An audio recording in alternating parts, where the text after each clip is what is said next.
بسم الله الرحمن الرحیم۔ السلام علیکم۔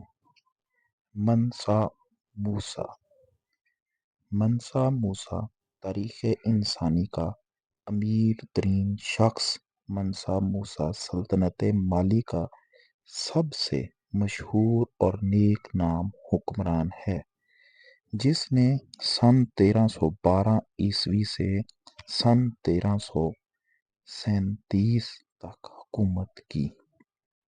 اسے نہ صرف قرون وسطیٰ بلکہ انسانی تاریخ کا سب سے دولت مند فرد قرار دیا گیا ہے۔ اس کے عہد میں مالی کی سلطنت اپنے نقطۂ عروج کو پہنچ گئی تھی، اور سلطنت مالی کی حدود مشرق میں گاد اور مغرب میں بحری اوقیانوس اور شمال میں تفازا کے نمک کی کانوں سے جنوب میں ساحلی جنگلات تک پھیل گئی تھی۔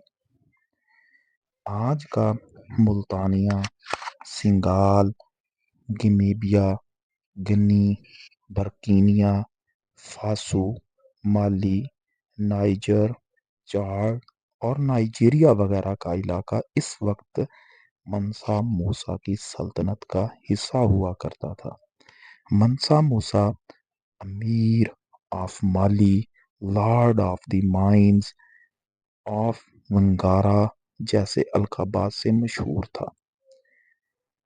انہوں نے مالی کی سلطنت پر اس دور میں حکومت کی جب وہ معدنیات اور بطور خاص سونے کے ذخائر سے مالا مال تھا۔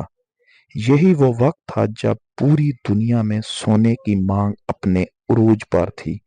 ان کا اصل نام موسیٰ کیتا اول تھا، مگر تخت نشین ہونے کے بعد وہ منسا کہلائے، جس کا مطلب بادشاہ تھا۔ منسا موسیٰ کی دولت کا آج کے دور میں تخمینہ لگانا مشکل ہے، پھر بھی ایک اندازے کے مطابق ان کی دولت تقریباً 400 ارب امریکی ڈالر کے برابر تھی۔ منسا موسیٰ کا سفر حج۔ منسا موسیٰ کے دور حکومت کی مشہور ترین کہانی ان کا دورہ حج ہے۔ اس سفر میں منسا موسیٰ نے تقریباً 6500 کلومیٹر کا فاصلہ طے کیا تھا۔ واقعہ یہ ہے کہ جب منسا موسیٰ کو دیکھنے کی خواہش رکھنے والے ان سے ملنے گئے تو ان کے قافلے کو ہی دیکھ کر دنگ رہ گئے۔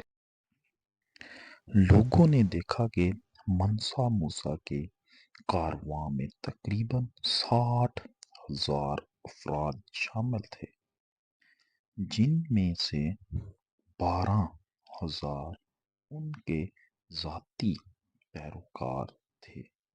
منسا موسیٰ جس گھوڑے پر سوار تھے، اس کے آگے 500 افراد کا دستہ چل رہا تھا، جن کے ہاتھوں میں سونے کی چھڑیاں تھیں۔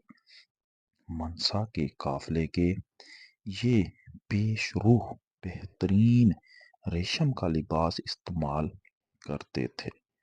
یہ سفر اتنا پرشوق تھا کہ اس کی وجہ سے منسا موسیٰ کی شہرت نہ صرف اسلامی دنیا کے ایک بڑے حصے میں پھیل گئی بلکہ تاجروں کے ذریعے یورپ تک منسا موسیٰ کا نام پہنچ گیا۔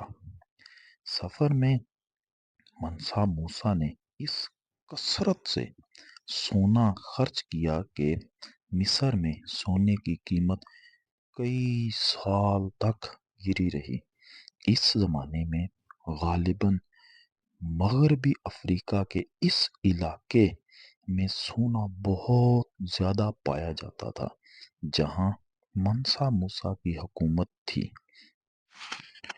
حج کے اس سفر میں منسا موسیٰ کے ہمراہ تقریباً 60,000 فوجی اور 12,000 غلام تھے، جنہوں نے 4 پاؤنڈ سونا اٹھا رکھا تھا۔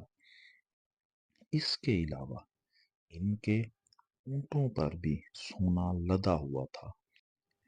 ایک اندازے کے مطابق منسا موسیٰ نے تقریباً 125 ٹن سونا اس سفر میں خرچ کیا۔ اس سفر کے دوران وہ جہاں سے بھی گزرا غرباء اور مساکین کی مدد کرتا رہا اور ہر جمعے کو ایک نئی مسجد بنواتا رہا۔ منسا موسیٰ کی فراغ دلی۔ منسا موسیٰ اس قدر فراغ دل تھے کہ جب مصر سے گزرے تو یہ کہا جاتا ہے کہ انہوں نے غریبوں میں اتنے دیے کہ علاقے میں افراط زر ہو گیا۔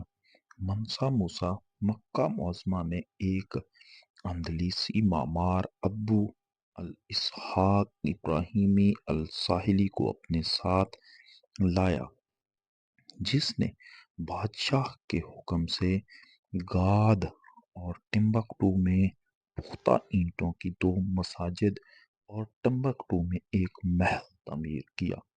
منسا موسیٰ کے زمانہ میں مالی کے پہلی مرتبہ بیرونی ممالک سے تعلقات قائم ہوئے۔